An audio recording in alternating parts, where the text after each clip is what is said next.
by Mike Gonzalez in an article that I saw on the Fox News website called Obama Ignores Facts on What Hispanics and All Americans or All Citizens Need to Achieve American Dream. And it was so Mike Gonzalez, the author of this column, Vice President of Communications for the Heritage Foundation, joins us right now. Mike, good morning to you.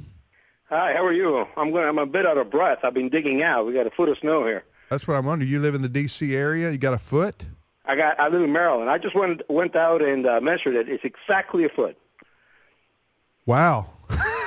So that's amazing. I've never seen a foot of snow. 7 inches is the most I've ever seen. Well, Mike, thank you for taking time. Although you probably look forward to this break. Yeah, my wife said, "Go in. They're going to call you." Yeah, you got an excuse now. You don't have to shovel for a few minutes because you can talk as a guest on a radio program. Well, you're on American Family Radio. We thank you for being on with us. Tell us what you were talking about in this article. Well, here's the thing. President Obama, who I wrote the article right after his State of the Union speech. But then he doubled down in the interview he had with Bill O'Reilly. He never talks about what people really need to get out of poverty. All poor people, right? No matter their ethnicity, no matter their color, no matter who they are. To get out of poverty, you need work hard, you need a work ethic. You need to be, ideally, you need an intact family, a mom and a dad. You need to live in a community that has a strong social capital. It's got active churches, active clubs, teams, Boy Scouts, Cub Scouts, all that. And then you need to have a good educational system. And the problem is, where our impoverished people live, our minority communities, but not just minorities, they're increasingly not having that.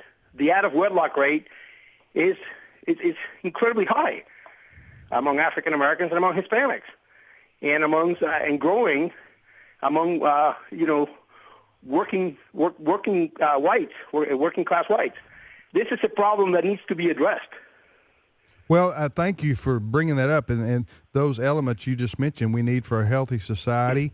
We need for a prosperous society. We need for people to be able to achieve the American dream. You just described America in 1959, probably.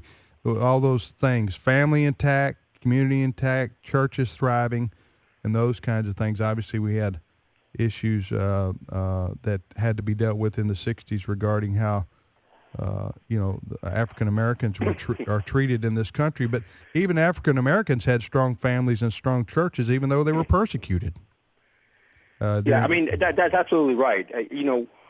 The fact that we had to end segregation is we all know that. Everybody right. knows that. That is, but the problem is not that. The problem is the breakdown of the family. Now, Daniel Patrick Moynihan wrote about this in the 60s, and he was blamed for blaming the victim. I've just written a book that's coming out in September about Hispanics, making a similar case to what Senator Moynihan made, which is that we have to address the breakdown of the family. The importance of the family needs to be one of the things that everybody knows. It's like smoking. You know how many people smoked, how many Americans smoked in 1965? About 66% of the population. Today it is less than 20%. Why is that?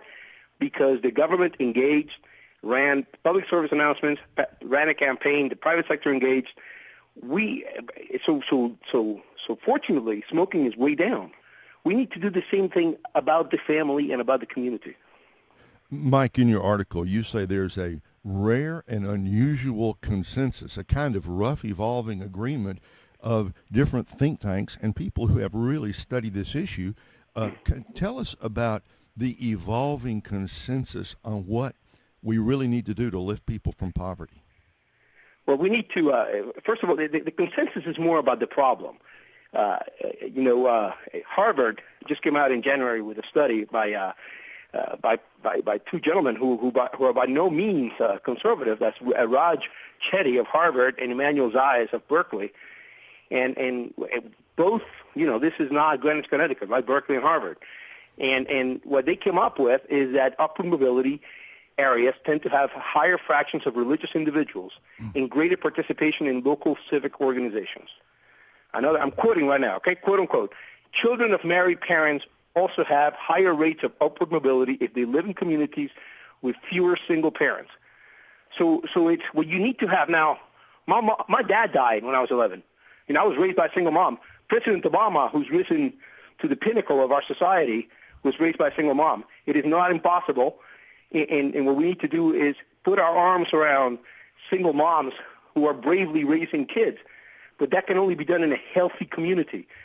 So all the think tanks on the right and the left are beginning to find there's a strong correlation between staying in poverty, not being able to rise, not being able to reach the American dream, and living in a community where single parenthood is the norm. And that's I address that in my book. We need to do something Mike, about that. if this is the growing consensus, then why does the president, in your judgment, why does he ignore these facts about what will really help the poor? I think the left finds it anathema when we speak about the family. There's a faction of the left, including the feminists, that find the family to be a patriarchal, bad institution where there's domestic violence and there's oppression. And of course, there's domestic. No, families are not perfect, but the alternative is more imperfect. So the left hates, family relationships. They want to have a relationship between the individual and the state. The state is better at addressing problems because the state, in their view, because the state is not finger wagging. The state is not judgmental. Families are judgmental. Families expect norms to be upheld. And so there's a faction of the left that does not like that. If for some reason President Barack Obama does not mention the M word or the F word, family, at all when he addresses these issues, go back and look at the interview with O'Reilly. He did not say marriage or family. We're talking to Mike Gonzalez. The article. Can you read this? Have you wrote this column? Where you got this column at your website? Yeah, I got it in front of me right now, actually. Okay, where can people read it? I guess I'm asking. Oh, yeah. We have it on our website. We have it. You can go to Fox News. You can go to thefoundry.org. That's the Heritage Foundation. We have we're building it into a media outlet. So go to the Foundry and read it there. Okay. And just look for Obama ignores facts on what Hispanics, all citizens, need to achieve American dream. Mike Gonzalez. Mike Gonzalez, our guest, Gonzalez, Vice President of Communications for the Heritage Foundation. You know what? I think you're exactly right. I think politicians of all stripes, but particularly those on the left, do not want to throw any accountability at a constituency. For example, you mentioned and it applies across the board, any ethnicity, but it's if you were to say the obvious is for the President of the United States, who has an intact family, so he is a model for this approach. He is a model. He is a model for this. He's married, been married a long time, got 2 daughters. Good father. Yeah, exactly. So why didn't he just say, he's living an example of this. So why don't you just say, the way to a better life in America is for a mother and a father to raise families, raise children together and stay together intact. That's the way that's the best for the most, so to speak. But if you do that, Mike, you've made a moral judgment. Right. And the left hates moral judgments. You've said that to me, it's a matter of practicality and reality as much as it is a moral judgment. You're just saying this is the way things work the best. But to not say that is to ignore the obvious, and you're ignoring the obvious because you don't want to make a, quote, moral judgment about the breakdown of the family. So it's to be doctrinaire. Yeah. And our president does not have the luxury of being doctrinaire. He has to solve our problems. But you have to blame somebody. What I'm saying is, instead of saying, you know what, folks, as president, I'm going to tell you, the biggest problem we got in our country today, as far as getting out of poverty, is family, keeping the marriage and family, and keeping the children, have in a home like that. I mean, why didn't he? That's all he has to say, but he won't say it.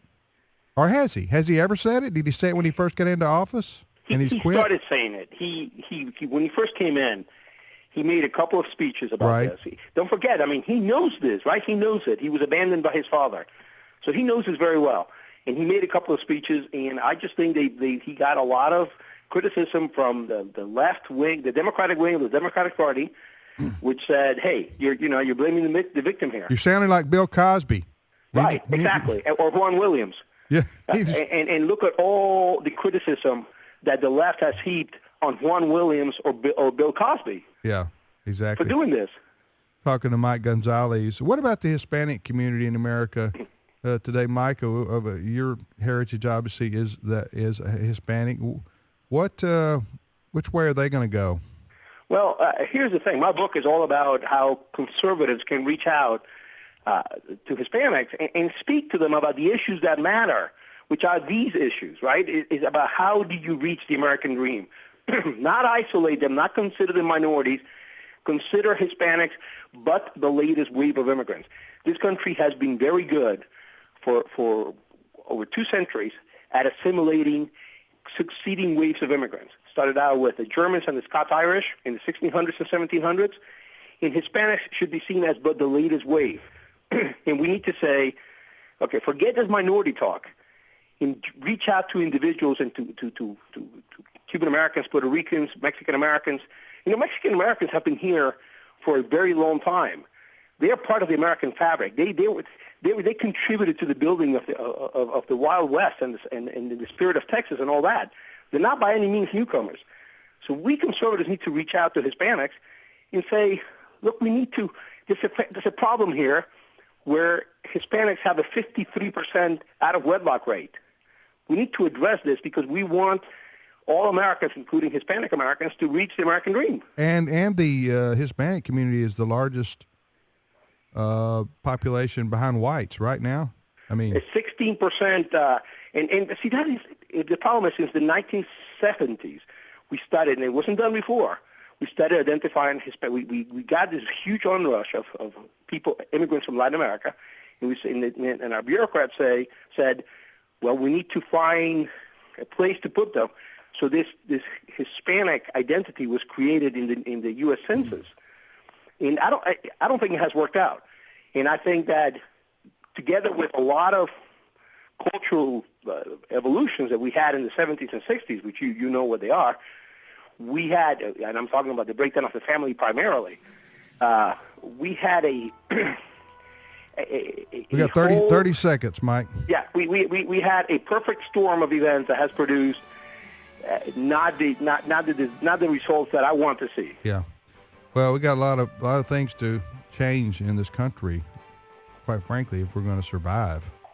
And so one of them is getting people to realize the importance of marriage and family again. I didn't realize 53% now of Hispanic children in America are born out of wedlock. Yeah, it's horrible. Wow. All right, Mike, thanks so much for your efforts to, sound the alarm, and we appreciate you being our guest today. Sure. Thank you. Thanks a lot. Bye. Mike Gonzalez from the Heritage Foundation.